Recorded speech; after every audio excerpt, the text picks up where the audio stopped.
मैं आपको बता रहा हूं कि जब आपने एक बात छेड़ दी है, मैं पहले कभी नहीं कहा था, ये बात आज कह रहा हूं कि मेरे पास हैदराबाद में यूपी के चुनाव से पहले 2 बड़े बड़े मुफ्ती आए थे। मैं कभी पब्लिकली नहीं कहूं, आज कह रहा हूं, मुझे कहना पड़ रहा है। 2 मुफ्ती आकर बोले कि हम एक बड़े मौलाना का पैगाम आप तक लाए हैं और उनका यह बोलना है कि आप इलेक्शन से किनारा कश हो जाइए। तो मैंने कहा देखिए भाई, मैं तो समंदर में, बीच समंदर में तैर रहा हूं, अब तो मैं किनारे पे आ ही नहीं सकता, तो क्या करना चाहिए? मतलब एक काम करिए, आप समाजवादी पार्टी को सपोर्ट करेंगे? बोले हाँ हम करेंगे। मतलब मुझसे उनका अलायंस करा लीजिए। बोले कितने सीट चाहिए? मतलब 10 सीट चाहिए मुझे, और वो 10 सीट जहां पर समाजवादी पार्टी का कोई एमएलए ना हो। ये मैंने कहा। बोले बड़े खुश हो गए दोनों मुफ्ती। बोले अरे वाह, वो इसी साहब, अल्लाह अच्छा रखे आपको। मतलब बिस्मिल्लाह करिए, अल्लाह अच्छा रखे, आप दावत दे रहे हैं, दुआ दे रहे हैं, करा के लाइए। गए और जाकर वो बोले कि बड़े खुश हुए हमारे हजरत और कोशिश करेंगे। बोला ठीक है कोशिश करिए। वो कोशिश चल रही है अभी तक। तो मैं तो तैयार था। बिहार के इलेक्शन में मैं आरजेडी के 2 राज्यसभा के एमपीज को पुरानी पार्लियामेंट बिल्डिंग के सेंट्रल हॉल में जाके मिला दोनों से। मैं सर देखिए, हम लोकसभा का चुनाव लड़े, 3 लाख वोट मिले, आप सीमांचल में हमको 5 सीट दीजिए, सिर्फ 5। एक तो मुस्कुराते रहे, बड़े पढ़े लिखे आदमी हो, चाय पीजिए, कॉफी पीजिए। दूसरे ने कहा कि आपको क्या शौक है हैदराबाद से आके लड़ने का? मिला भारत का हिस्सा है, मुझे जमहूरियत में भरोसा है। मैं तो किया। अख्तरुल ईमान पटना जाकर पूरे लोगों से मिलकर आए, कोई तैयार नहीं था। तो इसमें मेरी गलती कहां पर है? अगर ओवैसी से पोलराइज हो रहा है तो क्या मोदी 306 सीट मेरी वजह से जीत रहे हैं? इनको बोलना चाहिए। अब तो वो 370 का दावा कर रहे हैं। अब किसको बनाएंगे इल्जाम? मुझ पे डाल देंगे। मैंने हर चीज आप मुझे दूल्हा बनाएंगे और खुद दूल्हा नहीं बनना चाहेंगे तो मैं कुछ नहीं कर सकता ना उस बारे में। आप मुझे इल्जाम लगाएं, कैसा इल्जाम है भाई? आप 300 सीट, CAA का कानून बन गया, ट्रिपल तलाक, क्या क्या हो गया, UCC हो रहा है, तो ओवैसी जिम्मेदार है भाई। आपकी जो सियासत है 60 साल की, वो नाकाम साबित हुई है। जो आप कह रहे थे कि कंपोजिट कल्चर, सेकुलरिज्म, वो कहां गया सेकुलरिज्म? बताइए मुझे। कब मुसलमान भारत की पार्लियामेंट में इक्वल नंबर पर थे? नहीं थे। कहां पर थे? जब यूपीए की सरकार थी तो माइनॉरिटीज का बजट टोटल बजट का 0.01% था। अब मोदी जी ने उसको 0.001 कर दिया। अब बताइए कौन जिम्मेदार है उसका? देखिए, कांग्रेस के लोग तो कहते हैं कि कर्नाटक में मुसलमानों ने हमें एक मुश्त वोट दिया तो हम जीत गए, असेंबली में अपनी सरकार बना ली, हरा दिया बीजेपी को। नहीं, बहुत अच्छा है। चलिए पार्लियामेंट में आप 26 जीत जाइए। पार्लियामेंट आ रहा है, 26 के 28 में 26 जीत जाइए आप। चलिए बताइए हमको कितने मुसलमानों को आप टिकट देंगे एमपी का? बताइए हमको। आप जब क्रेडिट ले रहे हैं ना मुस्लिम कम्युनिटी को, तो आप एमपी का टिकट दीजिए, उनको नहीं देंगे। आप उनको बड़े बड़े ओहदों पर रखिए, नहीं देंगे आप। तो वोट लेना आता है भाई। एक अनरिटन रूल हो चुका है भारत की राजनीति में कि जिसको मुसलमान के वोट चाहिए उससे कह दो मुसलमान दूर रहे और वोट हमको दे और खामोश रहे। मोदी जी का क्या है कि नहीं, मुझे नहीं चाहिए मुसलमान वोट, मार्जिनलाइज कर दो इनको। इलेक्शन हो जाएगा तो फिर मोदी जी बोलेंगे सबका साथ, सबका विश्वास, सबका विकास, भाइयों बहनों, सब होगा। तो इसीलिए तो आपको मोदी जी की बी टीम कहते हैं। बिल्कुल नहीं है, झूठ बोल रहे हैं। देखिए, मुसलमान की बात तो आप ही उठाते हैं सबसे आगे बढ़ के। नहीं, क्यों नहीं उठाना चाहिए? जब समाजवादी बीजेपी का कैंडिडेट अपर कास्ट हिंदू है राज्यसभा का, और पूरे अपर कास्ट लोग उसको वोट देते हैं कि हमारा भाई आ गया। मैं क्या गलत कर रहा हूं? अकाली दल लड़ती है, भगवत मान आप लड़ते हैं, सिख को वोट देता है, दूसरा भी वोट मिलता है उनको, मराठा को वोट देता है, और पार्टी खुद टिकट देकर देती है ना कि भाई इस कॉन्स्टिट्यूंसी में कितने समुदाय के ज्यादा लोग हैं, उनको दो। आप वही तो देते हैं। अब जयंत चौधरी को ले क्यों आए हैं? क्योंकि वो जाट हैं भाई। वेस्टर्न यूपी में उनको स्वीप करना है बीजेपी को, जयंत चौधरी को ला लिया आपने। आपने रितेश पांडे को क्यों लिया? क्योंकि अपर कास्ट के हैं वो। ऐसे कई मिसालें मैं दे सकता हूं। तो आपको क्यों नहीं कोई लेके आता कि इनके पास भी मुसलमान वोट हैं? नहीं, मुझे लाने की जरूरत नहीं है। मैं ये कह रहा हूं कि मुसलमान जितने 17-18 लोकसभा के चुनाव हुए वो सिर्फ वोट डालने वाले बने, वोट लेने वाले नहीं बने हैं। वो जिस दिन हम वोट लेने वाले बन जाएंगे, भारत की राजनीति और मजबूत होगी। और सवाल ले सकते हैं? भारतीय राजनीति में 2 बड़े दल हैं, भाजपा और कांग्रेस। आपके हिसाब से आपका सबसे बड़ा प्रतिद्वंदी कौन है?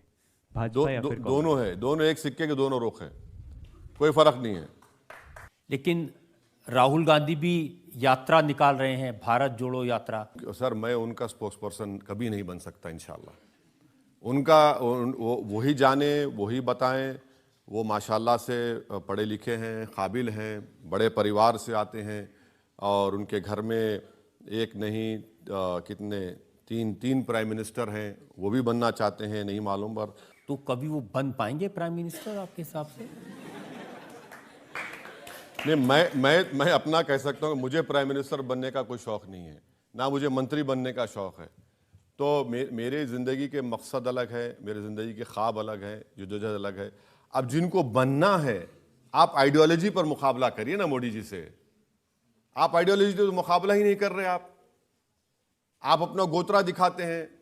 आप उसी पिच पे कैसा खेलेंगे? आप जो पिच पर मोदी जी आपको खिलाना चाह रहे हैं, उसी पिच पर खेल रहे हैं। इतने चुनाव आप देख रहे हैं क्या हो रहा है, तो ये तो वही उनके जिम्मेदार काबिल लोग हैं, वो हम इसीलिए अमित शाह कहते हैं कि एक ऐसा स्पेस क्राफ्ट है जिसको कांग्रेस बार बार लॉन्च करती है लेकिन हो नहीं पा रहा। मैं अमित शाह के बारे में नहीं कह सकता, क्योंकि आप खामखा मुझे फंसा रहे हैं। एक तरफ राहुल गांधी, एक तरफ अमित शाह। फंस गई रजिया गुंडों में, मेरा हाल है। आपकी अदालत में AIMIM के प्रेसिडेंट असदुद्दीन ओवैसी पर इल्जाम है कि ये मुसलमानों को डराते हैं। ओवैसी साहब, आपकी तकरीरें मैंने सुनी हैं, ऐसा लगता है जैसे आप मुसलमानों से कह रहे हो कि हमें वोट दो वरना मोदी आ जाएगा। नहीं, ये तो बेटा सो जाओ वरना गब्बर सिंह आ जाएगा का बात हो रही है।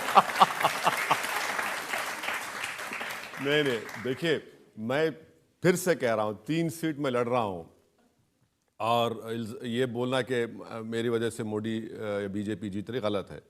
हाँ, हम ये कह रहे हैं कि पॉलिटिकल लीडरशिप को अपनी मजबूत करिए ताकि भारत की राजनीति में आपकी आवाज़ हो, आपकी मसाइल को कोई सुन सके। तो मेरी कोई सी तकरीर बता दीजिए जो हमें डरा रहे हैं। मैं डरा नहीं रहा हूं। आप डरा रहे हैं, आप कहते हैं हमारी शिनाख्त को खतरा है, हमारी वजूद को खतरा है। 17 करोड़ ऐसे हैं जैसे हिटलर के जमाने में यहूदी बिल्कुल ये एक बात सच्चाई पर मुबन्नी है। मैं बता रहा हूं आपको, दिल्ली में 600 साल एक मस्जिद को बगैर लीगल प्रोसेस फॉलो करे आपने मस्जिद को शहीद कर दिया।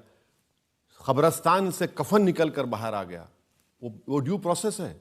आप बताइए, बिल्किस बानो ने क्या जुर्म किया था कि उसको गैंग रेप करके उसकी बेटी को, 2 साल की बेटी को, उसकी मां को मारने वालों को मोदी जी की सरकार ने छोड़ दिया? क्या गुनाह था बिल्किस बानो का? इसमें डराने की क्या बात है? तो सच्चाई है, सारी दुनिया देख रही है उसको कि क्या कर रही है बीजेपी। और बीजेपी के पास कोई मुस्लिम वोट की जरूरत ही नहीं है उनको, वो तो पॉलिटिकल मार्जिनलाइज कर चुके हैं। वो तो आप खुद ही बता रहे थे, वो मोदी जी का नारा सबका साथ सबका वो तो चुनाव के बाद, चुनाव के दौरान नहीं, चुनाव के दौरान कुछ नहीं। मुख्तार अब्बास नकवी उनके लीडर हैं, वो कुछ फिगर्स बता रहे थे। उन्होंने कहा कि हमारे यहाँ मुस्लिम पॉपुलेशन 14.2% है। जो आवास योजना है प्राइम मिनिस्टर की, उसमें 31.3% मुसलमानों को दिए, 33% किसान सम्मान निधि मिला, 36% बेनिफिशरीज हैं मुसलमान मुद्रा योजना के। मैंने यूपी में प्राइम मिनिस्टर आवास योजना का RTI डाला, उसका रिप्लाई देख लीजिए। सब क्या बोल रहे हैं, क्या बोल रहे हैं? RTI में डाला तो आप रिप्लाई नहीं देते आप। अच्छा, यूपी की आप बात करते हैं। अरे भाई, यूपी में आपने इलाहाबाद में घर है महिला के नाम पर, आपने पति को नोटिस देकर घर को डिमोलिश कर दिया। क्यों डिमोलिश किया? क्योंकि CAA का प्रोटेस्ट किया आपने। ये कोई इंसाफ है? बताइए आप। यूपी की आप मिसाल दे रहे हैं। नहीं सुनिए, यूं थाली मारने के, यूपी में हथकड़ी में कन्विक्टेड प्रिजनर है, हथकड़ी में, उसमें एक MP भी है, प्रिजनर है, पुलिस की कस्टडी में आकर गोली मार देता है और बोलता है यूपी में सब कुशल मंगल है। ये कैसे होगा? अब ये तो बात योगी आदित्यनाथ कहते ही उत्तर प्रदेश में लॉ एंड ऑर्डर बहुत इंप्रूव हो गया। हाँ, तो लॉ एंड ऑर्डर यही है कि हम गोली मारो, बुलडोजर चला दो। ये तो रूल ऑफ लॉ के तहत तो नहीं है ना। अगर कल आप सत्ता से दूर हो गए, और होंगे दूर आप, पावर इटर्नल नहीं है। पावर इंदिरा गांधी के पास नहीं रहा, नेहरू जी के पास नहीं रहा, सब हम आम दुनिया में मुसाफिर हैं। आज यहां बैठे हैं वो क्या शेर है राहत इंदौरी का, वो शेर तो यही है ना कि भाई हम सब किराएदार हैं, जाती मकान थोड़ी है हमारा, हम सब चले जाएंगे। जिस दिन सत्ता आपके पास से चले जाएगी, कल वही आपसे कोई करेगा तो क्या करेंगे आप बताइए। हम वही तो कह रहे हैं कि आप ऐसा काम मत करो, कोई ऐसा गलत काम मत करो जो आप उसका एक प्रेसिडेंट बना देंगे। आप तो वही कर रहे हैं। लेकिन यूपी में कानून व्यवस्था, लॉ एंड ऑर्डर में इंप्रूवमेंट हुआ है कि नहीं हुआ? सर आप सबको गोलियां मारेंगे, जो छोटा छोटा क्राइम होगा उसको पैर में गोली मारकर मीडिया के सामने लाते हैं कि फुला जगह था ये क्राइम किया, हमने गोली मार दी उसको। ये गोली मारने से क्या होगा? आप देश को गोली से चलाएंगे, संविधान से चलाएंगे? ये तो नहीं होगा ना। आप बुलडोजर चला रहे हैं, घर तोड़ दे रहे हैं। मैंने कितने घर तोड़ दिए आपने, हिसाब ही नहीं है सबके। जो कुछ किया उसका असर यूपी में जनता को राहत मिली या नहीं मिली, ये मैं पूछ। नहीं, ये देखिए, ये जो खामोशी है ना, ये खबरस्तान की और शमशान घाट की खामोशी है। ये खामोशी ठीक नहीं है। इत्मीनान की खामोशी अलग है, शमशान और खबरस्तान की खामोशी अलग है। ये जो खामोशी आप देख रहे हैं, इसको आप समझ रहे हैं, सरकार समझ रही है कि ये बड़ा सन्नाटा है। भाई सन्नाटे की भी आवाज है, वो सन्नाटा ठीक नहीं है हमारे लिए। मैं आपको यूपी के फिगर्स बताता हूं। वो कहते हैं कि हम कोई भेदभाव नहीं करते हैं। यूपी के कुंवर बासित अली स्टेट प्रेसिडेंट है माइनॉरिटी मोर्चा के, उन्होंने कहा कि 46 लाख प्रधानमंत्री आवास योजना के घर उत्तर प्रदेश में मिले, जिसमें से 18.5 साढ़े 18 लाख बेनिफिशरीज मुस्लिम्स हैं। कोई भेदभाव नहीं है। और स्पेसिफिकली अगर कहें तो उन्होंने एक शाहजहांपुर का एग्जाम्पल दिया है। यहाँ पर 760 घर बने हैं, जिसमें से 524 मुसलमानों को दिए हैं, 70%। नहीं तो आप दिए हैं तो एहसान कर रहे हैं क्या? मेरा वही टैक्स पेयर है, देश का पैसा है। कोई योगी जी का घर का पैसा है क्या? उनका घर का तो पैसा नहीं है, देश का पैसा है। आपको तो कॉन्स्टिट्यूशन में आर्टिकल 30 रखा गया, कॉन्स्टिट्यूशन में राइट टू इक्वालिटी रखा गया, कॉन्स्टिट्यूशन में ये सब चीजें रखी गई हैं, तो आपको करना जरूरी है। वो कह रहे हैं कि हम घर दे रहे हैं, राशन दे रहे हैं, और ओवैसी साहब कहते हैं कि दाढ़ी टोपी देख के उसको लोग मारने लगते हैं। बिल्कुल मार रहे हैं। आपकी कस्टडी में 2 लोगों को आप मार दिए। कोई महीना, हर महीने में 2 लोगों को गोली मारते हैं आप। हर महीने में 2-3 घर को तोड़ देते हैं आप बुलडोजर से। उसके बारे में बात करिए। क्यों वक्फ प्रॉपर्टीज पे आप कब्जा कर रहे हैं? गवर्नमेंट वक्फ प्रॉपर्टीज को क्यों छीन रहे हैं आप लोग? ये भी तो बताइए। और कितना बजट है माइनॉरिटीज का, वो भी बता दीजिए आप। माइनॉरिटी डिपार्टमेंट का, मदरसे के टीचरों को आपने तनख्वाह देना क्यों बंद कर दी? जब देश के सामने आपने कहा कि मदरसे फुला होता है। भाई जब उन मदरसों में मैथ, साइंस, इंग्लिश पढ़ाया जा रहा था, आपने क्यों बंद कर दिया उन लोगों को? आप बोले हम देंगे नहीं। हलाल का मसला आपने क्यों उठाया वहां पर? क्यों उठाया हलाल का मसला आपने? गैर जरूरी को उठाया आपने वहां पर, और इंक्वायरी करा दी आपने एसटीएफ लगाकर। नहीं कराना चाहिए था। क्यों कराए भाई? आप इसमें देखिए, इशू क्रिएट करना, और कोई इशू है ही नहीं, आप इशू क्रिएट कर दिए। देखिए, आपके बारे में सबसे सही बात हिमंता बिस्वा शर्मा ने कही। हैदराबाद में गए, उन्होंने कहा ओवैसी ने पूरे हैदराबाद में हमास के पोस्टर लगा दिए हैं। मैंने ओवैसी को बोला कि तुम्हारा पासपोर्ट वीसा बनवा देता है, तुम गाजा जाओ, लेकिन वहां जाते नहीं है, यहीं से शोर मचाते हैं। नहीं,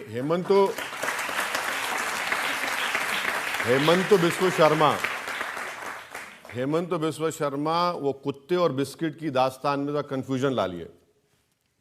जो कुत्ते और बिस्किट की दास्तान थी, हमास का कोई पोस्टर हैदराबाद में नहीं लगा। ये झूठ बोल रहा है हेमंत बिस्वा शर्मा। फलस्तीनियों की ताईद के लिए हमने प्रोटेस्ट किया। भारत सरकार, मोदी सरकार ने खुद फलस्तीन का एक स्टैंप निकाला। मैं हेमंत बिस्वा शर्मा से एक रिक्वेस्ट करूंगा कि चीन हमारी 2000 स्क्वायर किलोमीटर पर कब्जा करके बैठा है। डेप्सांग, डेमचाक हम खो चुके हैं।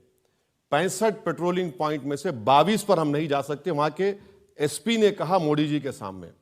तो मैं हेमंत बिस्वा शर्मा से रिक्वेस्ट करूंगा कि भैया तुमको जाने के लिए नहीं कह रहा हूं मैं, तुम आरएसएस का पैंट पहनकर लट लेके मत जाओ। मैं यही कह रहा हूं कि मुझे और रजत शर्मा को कैमरा के साथ डेप्सांग, डेमचाक लेकर चल जाओ। हम देखना चाह रहे हैं वहां पर क्या हो रहा है। इतना कर दो बस, आप इतना कर दो। आप वो भी नहीं करते। तो हेमंत बिस्वा शर्मा बोलते हैं ज्यादा, उनको लगता है कि अब मैं सेकंड अमित शाह बनूंगा। तो अब बीजेपी में ख्वाब देखना गुनाह है, इतने बड़े ख्वाब देखना, उनको शायद नहीं मालूम तो देख रहे हैं, कोशिश कर रहे हैं, उनको लगता है कि मुझे गाली देंगे हमास का। अरे भैया आप ये बताइए, भारत सरकार फलस्तीन की जुल्म के खिलाफ आवाज क्यों नहीं उठा रही? भारत सरकार इंटरनेशनल कोर्ट ऑफ जस्टिस में क्यों नहीं गई? साउथ अफ्रीका चले गया, हाँ आपके ब्राजील चला गया, हम G20 है, G20 में बड़े बड़े मालिक चले गए। उस ऑफर का क्या करेंगे जिसमें वो आपको कह रहे हैं मैं आपको गाजा पट्टी भेज देता हूं, चले जाइए? नहीं, मैं देखिए गाजा पट्टी जाने का है तो चलिए, भारत सरकार डेलीगेशन लेके जाए, हम जाने तैयार हैं। भारत सरकार चल के देखे। हम चाहते हैं कि 20 लाख की आबादी गाजा की, 13 लाख लोग बेघर हो चुके हैं, 30,000 लोग इजराइल ने मार दिया, जिसमें से 16,000 मासूम बच्चे हैं, 8,000 लोगों की लाशें बिल्डिंगों में डेब्रिस में पड़ी हुई हैं, और मोदी जी बात ही नहीं करते। और मोदी जी क्या करते हैं? दुबई जाते हैं, वहां शेख को मिलते हैं, या हबीबी आगल। अब बताइए ये कौन सी मोहब्बत है? अब देखिए इनका हेमंतों का जहन देखिए, ओवैसी को हमास से मिला दो, हमास से मिला दो। अरे भाई तुम ओवैसी को मिलाते उन लोगों से जो भारत की आज़ादी के लिए लड़े, अल्लामा फजल खैराबादी जो काला पानी की सजा में इंतकाल हो गया। तुम ओवैसी को मिलाते ब्रिगेडियर उस्मान से जिसने 47 में अपनी जान दे दी। तुम ओवैसी को मिलाते हवलदार अब्दुल हमीद से जिसने 65 की जंग में अपनी जान को कुर्बान कर दिया। तुम ओवैसी को मिलाते जौहर बरादरान से, मौलाना अबुल कलाम आजाद से, मगर नहीं, तुम्हारा थॉट प्रोसेस ही ये है, मुसलमान टू टेररिज्म। उन्होंने कहा कि जैसे आर्टिकल 370 हटा दिया, जैसे हमने राम मंदिर बना दिया, ऐसे ही निजाम और ओवैसी दोनों हैदराबाद से मिट जाएंगे। हम नहीं मिटेंगे, जब तक दुनिया रहेगी हम इंशाल्लाह हम रहेंगे, आबाद रहेंगे। हाँ, जिस दिन हम मिटेंगे उस दिन दुनिया ही मिट जाएगी, याद रखो। तो ये इनका बोलने का थॉट प्रोसेस है। अब इनको क्या लग रहा है कि वहां पर इतना जुल्म किया आसाम के मुसलमानों पर, उसके बावजूद भी आसाम में मुस्लिम बच्चे और बच्चियां जो है सबसे ज्यादा नंबर में नीट में क्वालिफाई हो गए। तो हेमंत तो परेशान हो गए कि क्या ये कैसे इतने क्वालिफाई हो गए। और वहां पर जितने मदरसों को उन्होंने डिमोलिश किया डिजास्टर मैनेजमेंट एक्ट का इस्तेमाल करके, कभी इसकी तारीख नहीं मिलती। कई लोगों को उन्होंने होमलेस कर दिया मुसलमानों को वहां पर, और जरी मैंडरिंग करके उन्होंने असेंबली कॉन्स्टिट्यूंसीज बना दी वहां पर। तो ये इनका रिकॉर्ड आसाम का है। अब तो उन्होंने चिंता की है छोटी छोटी मुस्लिम बच्चियों की जिनकी शादी जबरदस्ती कर दी जाती थी। Prohibition of child marriage central act है, पॉक्सको एक्ट है। चाइल्ड मैरिज का एक स्टडी है, गरीबी की वजह से चाइल्ड मैरिज होती है। अच्छा, उनको यह भी नहीं मालूम कि भारत सरकार का डेटा है कि 12 मिलियन चाइल्ड मैरिजेस इंडिया में हुई, 84% तो हमारे हिंदू भाई बहनों में की हुई है, 11% मुसलमानों की है। तो कहां पे कर रहे हैं वो? भाई आप ये देखिए ना। नहीं, उन्होंने कहा कि 90 साल पुराना अंग्रेजों के जमाने का एक कानून था, वो जिसके तहत अगर बच्ची की उम्र कम है, लड़के की उम्र कम है, तो भी उसकी शादी रजिस्टर हो जाती थी। ये बिल्कुल झूठ है। गवर्नमेंट ऑफ इंडिया का डेटा है, नेशनल फैमिली हेल्थ सर्वे, ये एक झूठ फैलाई जाती है मुसलमानों के बारे में। जो हिंदू लड़कियों की शादी 18 साल में होती, एवरेज उतना ही मुसलमान लड़कियों की 18 साल में शादी होती। और वो जो 90 साल पुराना कानून उन्होंने जो ख़त्म किया है, अब कानून ये बना है रात के 12 बजे कि मुझे अगर शादी करना है मुसलमान की बेटी या बेटी की, तो स्पेशल मैरिज एक्ट में करना पड़ेगा। भाई स्पेशल मैरिज एक्ट में निकाह कहाँ होगा? स्पेशल मैरिज एक्ट में मेहर का कहाँ प्रोविजन होगा जो दूल्हे को दुल्हन को देना पड़ता है? आप मेरा मजहबी रिचुअल्स जो है जिसके बगैर मेरी शादी नहीं, क्यों छीन रहे मुझसे? आप क्यों छीन रहे मुझसे? यही कहते हैं, ऐसी बातें कह के आप डराते हैं मुसलमानों को। डराते नहीं, मैं फैक्ट कह रहा हूं, मैं झूठ नहीं कह रहा हूं, सच्चाई कह रहा हूं मैं। उन्होंने जो 90 साल पुराना कानून को खत्म किया है, आपने क्यों किया? भाई चाइल्ड मैरिज तो नहीं होनी चाहिए। वो कानून मैंने देखा है, उसका जो स्पेशल प्रोविजन आखिरी जो उसका पैरा है उसमें लिखा है कि अगर इस कानून के बाहर भी निकाह होता है, कोई शादी होती है, तो उसको रिपील नहीं किया जाएगा इस कानून की। निकाह कैसे होगा जब मैं स्पेशल मैरिज एक्ट करूंगा? मैं कैसे होगा? निकाह स्पेशल मैरिज एक्ट तो सेक्युलर सब लोगों के लिए है। वही तो मैं कह रहा हूं, सेक्युलर अगर है तो भाई आप हिंदू धर्म के लिहाज से हिंदुओं की शादी होगी, सिख धर्म के लिहाज से सिखों की शादी होगी। यही तो आप फैलाते हैं। जैसे अब यूसीसी के बारे में अब आप कहते हैं कि यूसीसी आएगा तो निकाह नहीं हो सकेगा, सबको शादी करनी पड़ेगी। वो अच्छा, सच तो नहीं है। चलिए, यूसीसी की जरूरत ही नहीं है देश में। बाबा साहब अम्बेडकर ने कहा कि वॉलंटरी होने चाहिए। हमने यूसीसी के लिए क्या किया? हमने स्पेशल मैरिज एक्ट बनाया, हमने इंडियन सक्सेशन एक्ट बनाया, हमने ऐसे 2 सेक्युलर कानून बना दिए। अब आप मेरे को बताइए, जैसा कि आप मुझे मालूम था आप इस सवाल करेंगे, मैं लिख कर लाया हूं उत्तराखंड का सेक्शन 4 सबसेक्शन 4 पढ़ लीजिए। हिंदू धर्म में प्रोहिबिशन ऑफ मैरिज है कि मां के तरफ और भाई के तरफ शादी नहीं हो सकती ना। नहीं हो सकती। मुसलमानों में हो सकती। आप वो प्रोविजन लाए सेक्शन 4 सबसेक्शन 4 में। भाई मुझे क्यों रोक रहे हैं आप? आपका धर्म है, आप उस पर चलिए, मुझे क्यों थोप रहे हैं मुझ पर आप? ये नंबर 1 पॉइंट ये है। उसमें बहुत सारी लिस्ट दे दी है कि बहनों से, कजन से शादी नहीं हो सकती। उसमें प्रोहिबिटेड लिस्ट आपने बना दी। अच्छा, उसमें और एक चीज क्या कर दिया आपने कि 2010 में अगर आपकी शादी हुई किसी की उत्तराखंड में, आपको रजिस्टर कराना है अभी। अब 2010 में अगर किसी की अपने रिश्तेदारों में शादी होगी तो रजिस्टर नहीं होगी वो। आपके धर्म मुझ पे क्यों थोप रहे हैं? और आप ये क्यों समझ रहे हैं कि हमारा धर्म की मोरालिटी अच्छी है, मेरे धर्म की मोरालिटी खराब है? देखिए, पुष्कर सिंह धामी से मैंने पूछा था, वो आपकी अदालत में आए थे, तो उन्होंने कहा ये जो एक एक मुसलमान 4-4 शादी करते हैं, ये भी हलाला होता है, इस सबको रोकने के लिए कानून नहीं, देखिए ये झूठ कह रहा है पुष्कर सिंह धामी, झूठा है वो। 2006 का आप जाकर देखना, मैं सुनने के बाद 2006 का गवर्नमेंट का डेटा है। गवर्नमेंट का डेटा यह बताता है कि 100 अगर शादी होती है मर्द, उसमें हिंदुओं में 1.7 2 बीवियां हैं, मुसलमानों में 2.5 है। ये 2006 का डेटा है। आप इसकी बात क्यों नहीं करते? और मुसलमान में जब शादी होती है तो उसको बीवी का स्टेटस मिलता है। हिंदू धर्म में किसकी सेकंड मैरिज हो तो बीवी नहीं होती, मिस्ट्रेस होती वो। और अगर मैं मर जाता हूं मिसाल के तौर पर, और मेरी 2 बीवियां हैं, मैं एक में ही परेशान हूं वैसे, अगर 2 बीवी है तो मेरे मरने के बाद मेरी प्रॉपर्टी मेरी बीवी को मिलेगी, वहां नहीं मिलेगी।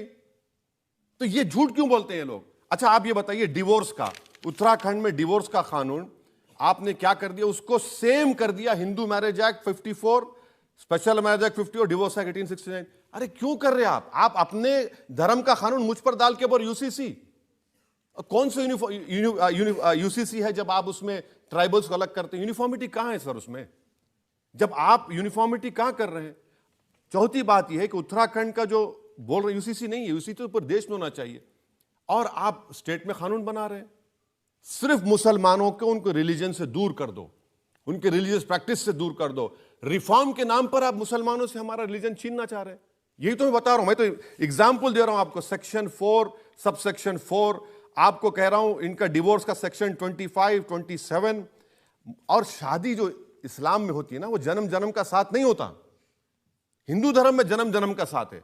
हमारे पास एक कॉन्ट्रैक्ट है, एक जन्म मेरे लिए काफी है, दूसरे जन्म में मुझे नहीं चाहिए मेरी बीवी। मैं कह रहा हूं आपको, भाई जन्म जन्म का साथ नहीं है वो। मेरा क्वेश्चन आपसे ये है कि कुछ लोग कहते हैं कि ज़्यादा बच्चे करने से डेमोग्राफिक बढ़ेगा, आपका इस पे क्या कहना है? ये सरासर झूठ है, गलत है।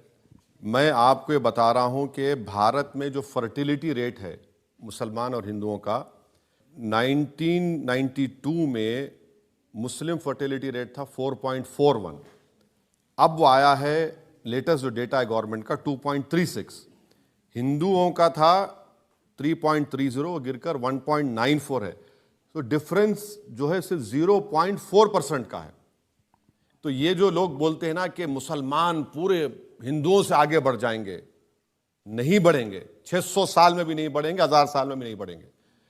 भारत में हिंदुओं का पॉपुलेशन स्टेबलाइज हो जाएगा बाय 2070, और मुसलमानों का पॉपुलेशन स्टेबलाइज होगा इन 40 साल के बाद। वो और लास्ट जो मुसलमानों का पॉपुलेशन होगा वो 18.87%, उतना ही होगा।